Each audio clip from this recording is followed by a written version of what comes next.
રાજકોટમાં મિત્ર દ્વારા જો મિત્ર સાથે રોકડના નામે છેતરપિંડી કરવામાં આવી હોવાની ઘટના સામે આવી।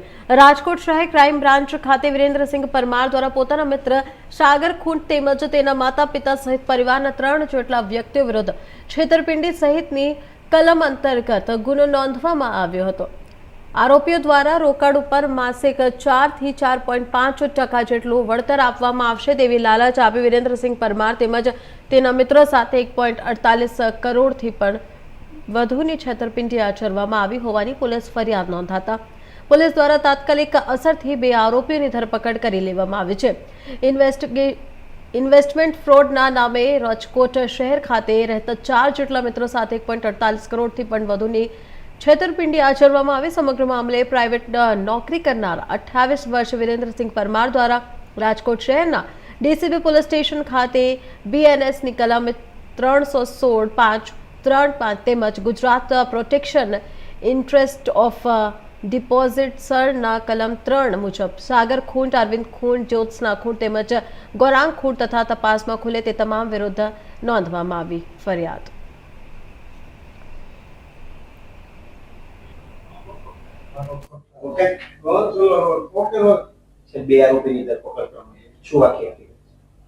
Detection of crime branch police station Rajkot शहर खाते गत 29/3/2026 ના રોજ એક 316(5) અને 3.5 એટલે કે ગુનાહિત વિશ્વાસઘાત તેમજ જીપીઆઈડી એક્ટ મુજબનો ગુનો દાખલ થયેલ હતો।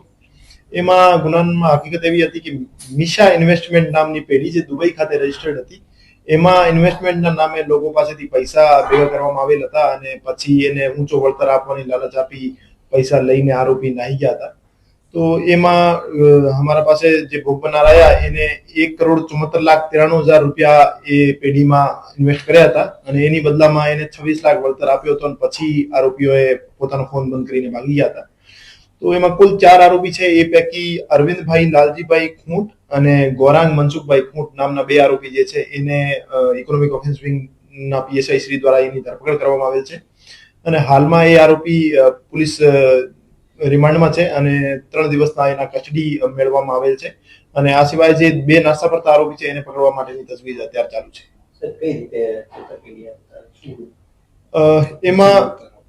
એમાં એક મિશા ઇન્વેસ્ટમેન્ટ નામની એક પેઢી હતી જે દુબઈ ખાતે રજીસ્ટર્ડ હતી। એમાં ઇન્વેસ્ટમેન્ટ કરશો તો તમને ઊંચો વળતર મળશે અને એને મંથલી ઊંચા વળતરની લાલચ આપી લોકો પાસેથી પૈસા મેળવવામાં આવેલ હતા અને પછી એમને અમુક સમય સુધી વળતર આપી પછી આખો મૂડી અને વળતર આપ્યા વગર માણસો એના પૈસા લઈને નાહી ગયા હતા।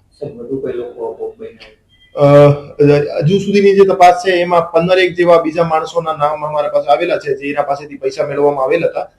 હું તમામ જાહેર જનતાને અપીલ કરવા માંગુ છું કે મિશા ઇન્વેસ્ટમેન્ટ નામની પેઢીના નામે તમારા સાથે પણ કોઈ છેતરપિંડી અથવા ઊંચા વળતરની લાલચ આપી પૈસા મેળવવામાં આવેલ હોય તો આપ તાત્કાલિક રાજકોટ આર્થિક ગુના નિવારણ શાખાનો સંપર્ક કરો અને એમને હું સાહિત્ય તરીકે આપણે એડ કરી અને એના આરોપીઓ વિરુદ્ધ કડક કાર્યવાહી કરીશું। રિમાન્ડ દરમિયાન કેટલી બાબતો અંગે તપાસ કરવામાં આવશે અને છેતરપિંડીનું જાળ છે તે ક્યાં સુધી પહોંચી શકે તેવું લાગે છે? રિમાન્ડ દરમિયાન એક તો જે 2 બીજા આરોપી છે સાગર અને જ્યોત્સના એના લોકેશન બાબતે અને એની જે એમઓ છે એ બાબતે વિસ્તારપૂર્વક પૂછપરછ કરવામાં આવશે। આ સિવાય એ પૈસા જે છે માણસો પાસેથી લઈને એને ક્યાં ઇન્વેસ્ટ કર્યા છે અને કઈ પ્રોપર્ટીઝ એને પોતે લઈ લીધી છે એ પ્રોપર્ટીઝ ટાંચમાં કેવી રીતે લઈ શકાય એ તમામ બાબતો બાબતે અમે ઊંડાણપૂર્વક તપાસ કરીશું અને હજુ સુધીનો જે આંકડો છે છેતરપિંડીનો જે 1,74,00,000 જેવું છે અને બીજા માણસો અમારી પાસે ભોગ બનનાર આવશે તો એ આંકડો વધુ થવાની શક્યતા છે।